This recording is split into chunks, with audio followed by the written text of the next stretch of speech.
Dati nung pumunta ako dito, ilang piraso lang to. Ang dami-dami na ngayon na. Ang ganda. Mga angkol, tinaranggal ko na pag Kapag itatapon mo sa akin, mo itatapon. na pink siya. Paano mo siya inaalagaan? May nilalagay kang ano? Pag madami na siya, kinakat ko lang. Tapos tinatanggal ko yung ibang mga sanga. O tapos yung kinat mo pwedeng i-replant. Oo. Bibilugin ko nga tapos kunin ko yung mga pinuno. Ano ba yung nabubuhay? Yung mas magulang or yung mas bata? Ayun, ang ganda-ganda ng scenic dito. Lalo pag bagong yung mga yung palay.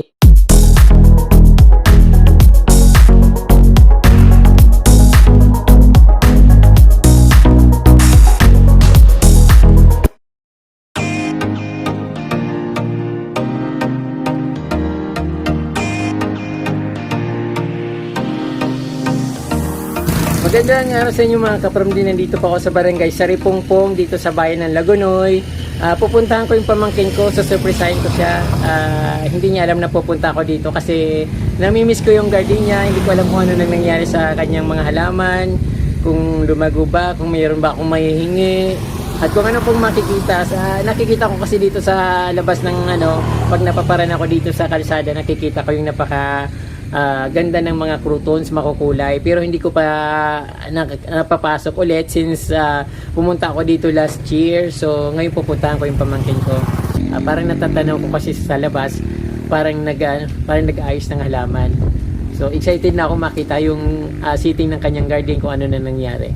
Tara kapamdi, tingnan natin yung halaman ng aking pamangkin.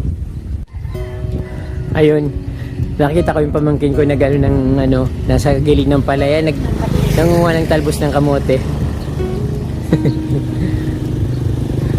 Dito kasi kapamdi, ang gandang tingnan ng kanyang mga halaman, lalo pag nandito, pag napaparaan ka, yung kulay ng croutons, medyo golden siya, tapos may parang mapupula. Yun ang gustong-gusto ko sa garden ko, yung makulay para buhay. Kumusta dyan? Medyo malalago na angkol. Ang ganda ng mga bromeliads mo Wala lang mga Paano mo yan naparami? Paano mo naparami hinahayaan ko lang yan angkol. Hindi mo dinidiligan? Wala kang fertilizer? Wala.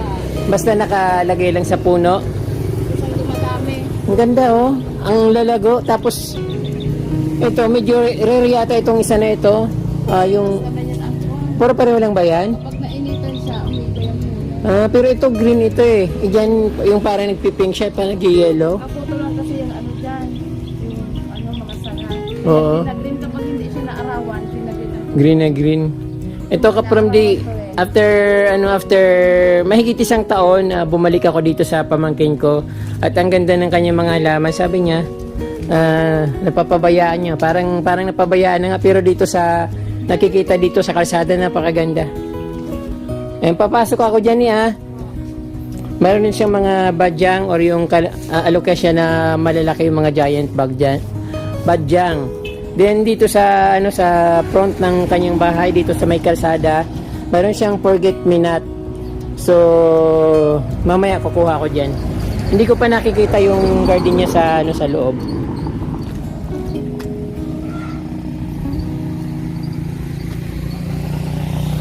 So ayan, ang gaganda ng mga kruton mo, pero dito lang banda talaga. putol ko yan. Ako dito madami. Likod. Oo. Lahat sa likod. Wow, parang mga bulaklak yung halaman mo, ne. Yung dyan ang maganda yung kulay pa. Oo. Dati nung pumunta ako dito, ilang piraso lang to. Ang dami-dami na ngayon Ang ganda. Mga angkol, tinaranggal ko na pag Kapag itatapon mo sa akin, mo itatapon.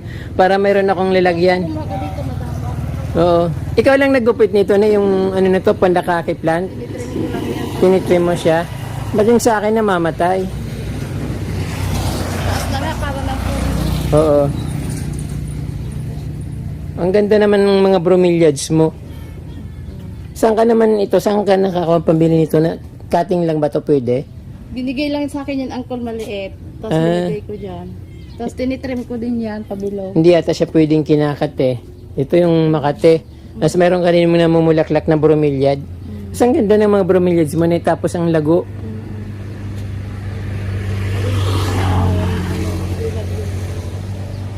Ayan ang kulay. Yung munay ka mo dito, ang laki.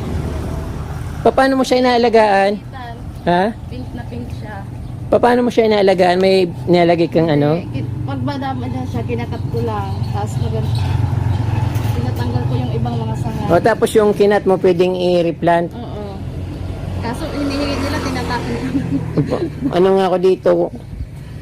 Bibilugin ko nga tapos kunin ko yung mga pino. Ano ba yung nabubuhay, yung mas magulang or yung mas bata? Ito, pwede na itong mabuhay kasi tumatigas. Ayan. Ay yung mga halimbawa, yung mas matigas, mas magandang itanom. Mabilis mabuhay. So katulad nito. Ayan. Hingi ako diyan pag ano. Pero dadaan na lang ako kasi baka malanta. Ayun, ang ganda ng Monica dito kaprom din ng pamangkin ko ni Michelle. Nini ang apod ko sa kanya kasi dito naman karamihan pag babae nini. Ayun, yung ano mo, yung akalay pa nawala. Alin ang kuan? Yung ano dito kulay green, ay kulay orange ito. Yun, namatay. Putulin mo kaya para magsupang ulit. Buhay pa eh, oh. Putulin mo yung ano para lumago ulit. Ang lalago ng mga crouton mo.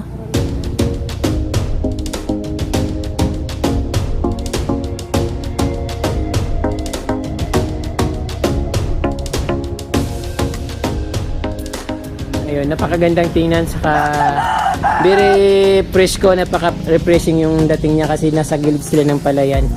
Meron silang saging.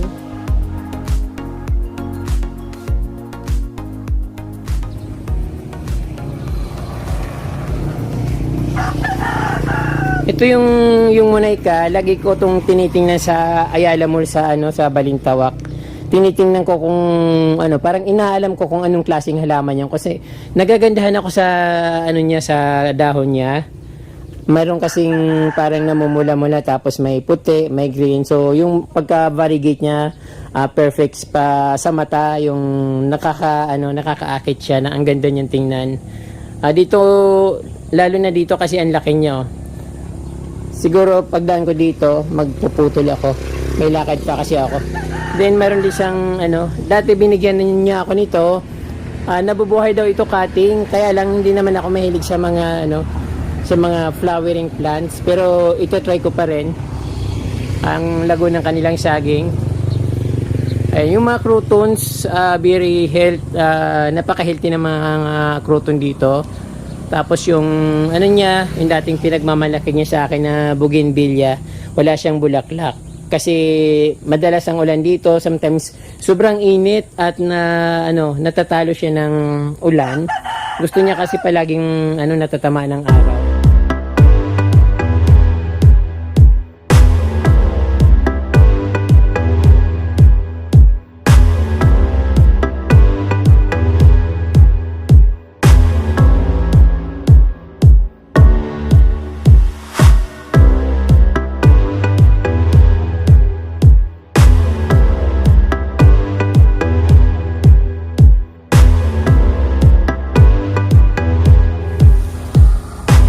Mayroon din siyang dito, kakao.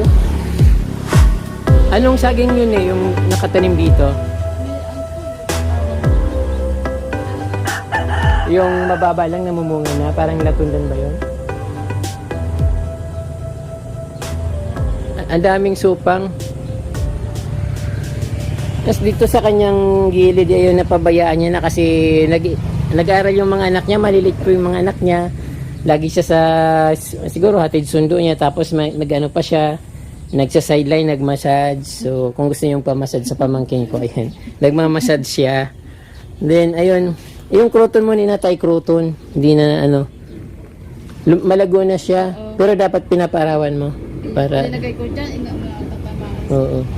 Namamatay na yung mga halaman mo, napabayaan mo na ba ito? Sobrang init ang pan. Sa sobrang init.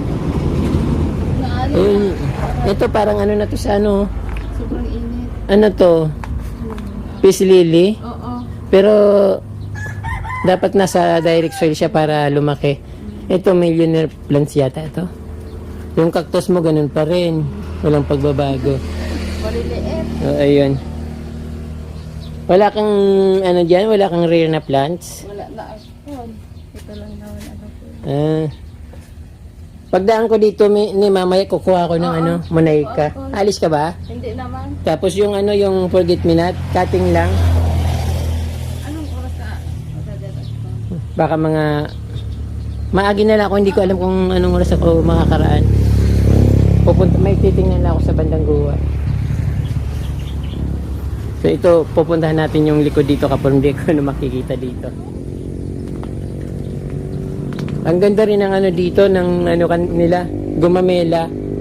So bibihira lang yung gumamela kapag hindi na ganito yung ano, yung bulaklak. Karamihan yung single lang na pabuka. At ito nga ang ganda niya, parang meron din akong ganito pero iba yung mas pino yung pagkaano niya, yung mga petal niya, pino, pero ito malalaki siya, maganda. Parang rose na malaki.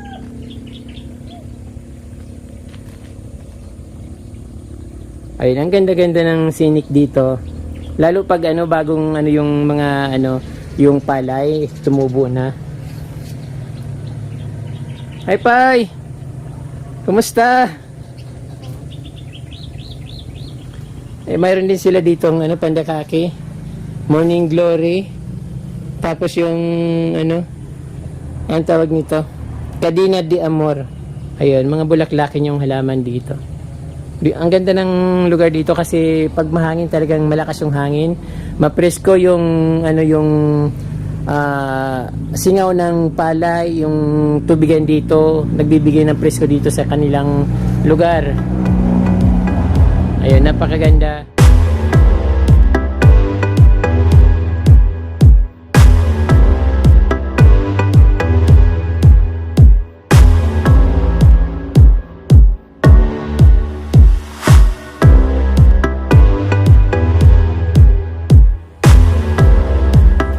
Tones. Ito yata yung ano, yung parang may anak, parang mother-in-law. Something ganun kasi mayroon siyang ano, pero hindi ko kabisado yung mga pangalan kasi ng crouton. Then ayun, may kamuting kahoy, may taro or laing.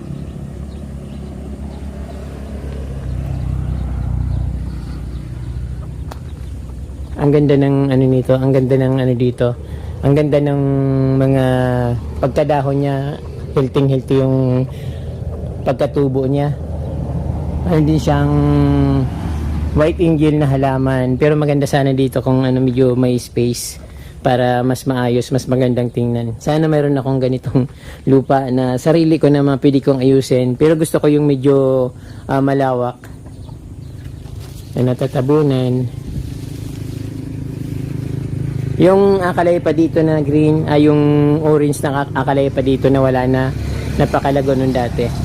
At ito yung ano, ito yung pinaka the best dito ngayon sa kanyang ano, yung Monaika, saka yung napakaraming bromeliads. Ayun. Napakasipag din maghalaman ng pamangkin ko, kaya napaganda niya ng ganyan. Pero sabi niya, napapabayaan na dahil sa busy siya, ang dami niya. At 3 na yata anak niya. Tapos hatid sundo pa sa school. Ayun, meron din siyang kalamansi dito sa ano, sa harapan ng kanyang bahay. Pero maliliit lang siguro pag may mga dumadaan dito, kinukuha din yung mga bunga.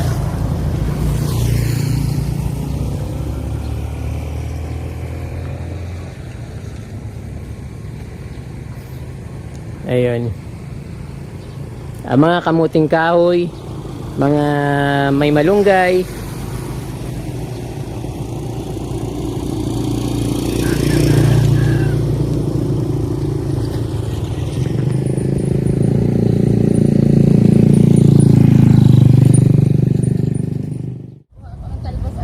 Talbos ng kamote. Kakatingin ko lang nandun ka tapos dito na ka agad. Hindi ba yan marumi? Hindi naman. Huhugasan ko naman. Ginagawa rin yung juice. Yun ang ulam yung tanghali. Tapos may isda. Oo. Wow, siram. Ayun. Ang ganda, sobrang nagagandahan ako ni sa garden mo. Ano to ne? Ano to? Guyabano yun. Guyabano. Bakit pinutol? Kasi mataas na masyado. Namumunga na siya. Hindi namumuha kasi ano sa kuryente. Na ano ng kuryente. Radiation kasi. Oo. Na ano yung bunga. nasusunog. Pero tong kakao, Ito. Anda, mayroon din siyang ano dito yung ano, yung old plants, yung pal. Ayun. So, ito yung ganitong buhay dito sa probinsya Kapromdi. At kahit sa gilid ng kalsada, pwede kang magtanim ng gulay. alikabok lang Pag naman. may lupa ka. So, ayun.